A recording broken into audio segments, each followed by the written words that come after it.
Hello दोस्तों, अस्सलाम वालेकुम एंड नमस्ते। मैं हूं आपकी होस्ट पूजा, आपकी योगा पार्टनर, और आपका मेरे चैनल योगा फिटनेस में बिल्कुल स्वागत है।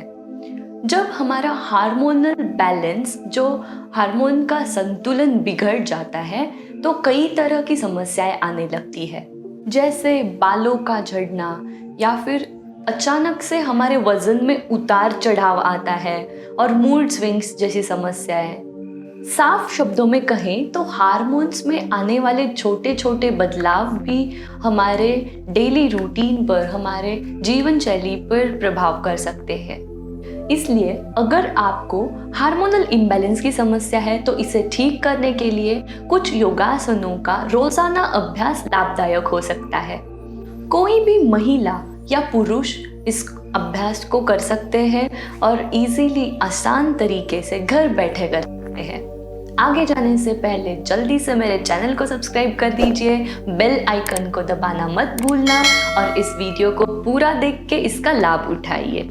आज का हमारा पहला आसन है, उसका नाम है बद्ध कोणासन, और इसे इंग्लिश में बटरफ्लाई पोज भी कहते हैं। बटरफ्लाई इसलिए कहते हैं क्योंकि उसका शेप बटरफ्लाई जैसे होता है और इसमें जो हम स्टैटिक मूवमेंट्स करते हैं वो बटरफ्लाई के विंग्स के जैसे दिखते हैं। तो चलिए देखते हैं बटरफ्लाई को कैसे करना है। इस तरह से अपने पैरों को फैला के अपने फीट को एक दूसरे के ऊपर ऐसे जोड़ के रखना है और फिर वो अपनी तरफ खींचना है उसको। अपने फिंगर्स को ऐसे इंटरलॉक करके हम पैर के यहाँ पे इस तरह से टक कर देंगे। ये हो गई हमारी बटरफ्लाई की पोजीशन। अब हम मूवमेंट स्टार्ट करेंगे, स्टैटिक मूवमेंट्स लाइक दिस।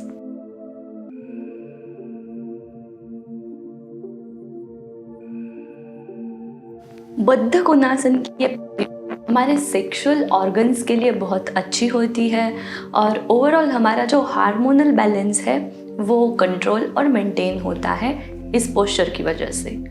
हमारा अगला जो आसन है वो है समकोणासन। समकोणासन के लिए हमें धीरे धीरे सबसे पहले दंडासन में बैठ जाना है।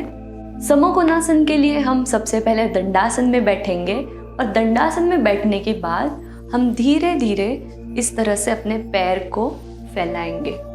ये पोजीशन बिल्कुल स्लो और धीमी गति से लेनी है क्योंकि आप इसको अपने आप को इंजोर भी कर सकते हैं। इसलिए बिल्कुल थोड़ा सा, जितना आप कंफर्टेबल है, जितनी आपकी फ्लेक्सिबिलिटी है, उसके हिसाब से हम इसको ओपन करेंगे वाइड लेग्स इस तरह से। इस पोजीशन को कहते हैं समकोणासन। इसमें हमें इस तरह से हाथ पैरों पे रख के, हम पीठ को सीधा रख के, गर्दन को सीधा रख के होल्ड करने वाले हैं। हमारे जो टोज है वो बाहर की तरफ पॉइंट आउट रहेंगे इस तरह से, और ऐसे स्ट्रेच करने के बाद यहाँ पे 30 सेकेंड्स हम होल्ड करेंगे और ऐसे स्ट्रेच करने के बाद फिर हमारे जो फीट है वो अंदर की तरफ टक करेंगे इस तरह से फ्लेक्स पोजीशन में। आपको ध्यान रखना है कि ये जो नीज है हमारे वो इस तरह से ऊपर नहीं आने चाहिए। पैर पूरी तरह से हमें ज़मीन पर टिका हुआ रखना है और इसमें धीरे धीरे हम हाथ को आगे रखते हुए थोड़ा सा बेंड करने की कोशिश करेंगे अपने पेल्विक एरिया से। इस तरह से राउंडेड शेप करके ऐसे नीचे झुकना बिल्कुल नहीं है। बैक को सीधा रखते हुए हम धीरे धीरे नीचे झुक जाएंगे। जहाँ तक पॉसिबल है, जहाँ तक आप कंफर्टेबल है, वहाँ तक हम नीचे झुक जाएंगे। फिर से इनहेल करते हुए ऊपर आएंगे। इनहेल,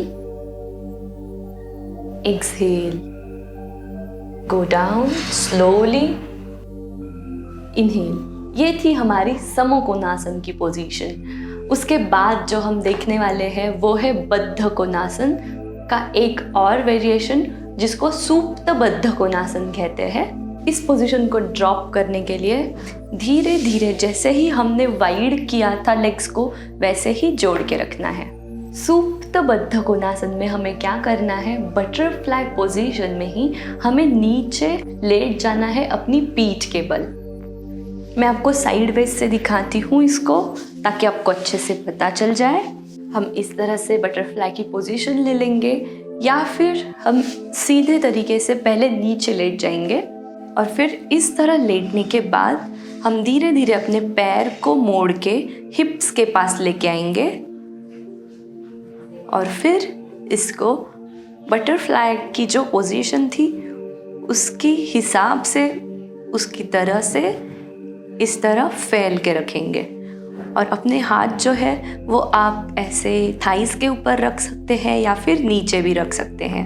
यह है हमारी पोजीशन सुप्त बद्ध कोणासन के लिए। ये जो पोस्चर है वो हार्मोनल बैलेंस के लिए बहुत ही अच्छा पोस्चर है। यहाँ पे हम होल्ड करेंगे कम से कम 1 मिनट के लिए। धीरे धीरे इसको क्लोज करना है और फिर पोजीशन को ड्रॉप करना है। अब हम करने वाले हैं हमारा नेक्स्ट आसन जिसका नाम है सेतु बंधासन।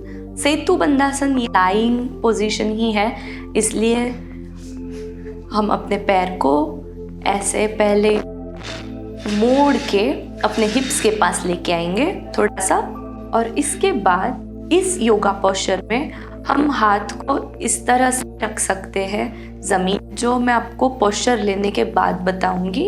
एंड अपने हिप्स को, अपने बटक्स को ऊपर उठाते हुए हम ये ब्रीच जैसी पोजीशन ले लेंगे और फिर हमारे हाथ को ऐसे फिंगर्स को इंटरलॉक करते हुए हम ये पोजीशन हाथ की इस तरह से कर देंगे। हमें यहाँ पे होल्ड करना है कम से कम 30 सेकेंड्स के लिए और इस योगा पोस्चर को हम 3 से 4 बार रिपीट करने वाले हैं। ड्रॉप। अगर आप यहाँ पे अपने हिप्स को पूरी तरीके से ऊपर नहीं उठा पा रहे हैं, अगर आप यहाँ तक उठा पा रहे हैं तो भी ठीक है, ये भी ठीक है, और इस तरह से पूरी तरह से हम उठा रहे हैं तो ये भी बिल्कुल ठीक है। हमारा अगला पोजीशन है कैट एंड काउ पोज, जिसे कहते हैं मार्जरी आसन। तो मार्जरी आसन को करने के लिए मैं बैठी हूँ सबसे पहले वज्रासन में और उसके बाद मैं अपने हाथों को अपने नीज से थोड़ी दूरी पर इस तरह से प्लेस कर दूंगी और फिर अपने बॉडी को ऐसे कैट के जैसे पोजीशन में रख लेना है। आप चाहे तो पैरों के बीच में थोड़ा सा डिस्टेंस मेंटेन कर सकते हैं और यहाँ पे मार्जरी आसन की पोजीशन के लिए हमें यहाँ पे मूवमेंट्स करने हैं कैट एंड काउ पोज। तो इनहेल करके हम अपने पीठ का एक राउंडेड शेप बनाएंगे इस तरह से और एक्सहेल करते हुए 10 सेकेंड्स के बाद इस तरह से अपने पीठ में एक आर्च बनाएंगे। Inhale, exhale, arch, inhale, rounded back, exhale, make arch। तो ये थी हमारी मार्जरी आसन की पोजीशन।